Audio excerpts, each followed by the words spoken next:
So I was just walking into this playground over here with my wife and daughter, and as we approached it, there are a couple stairs, and I looked down and there's just this massive ant.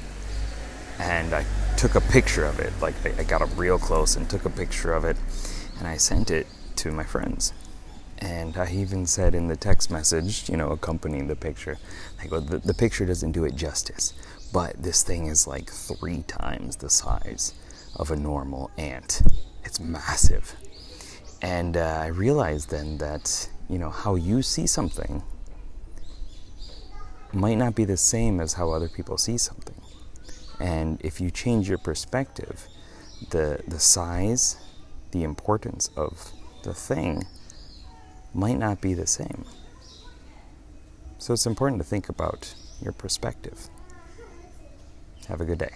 See ya.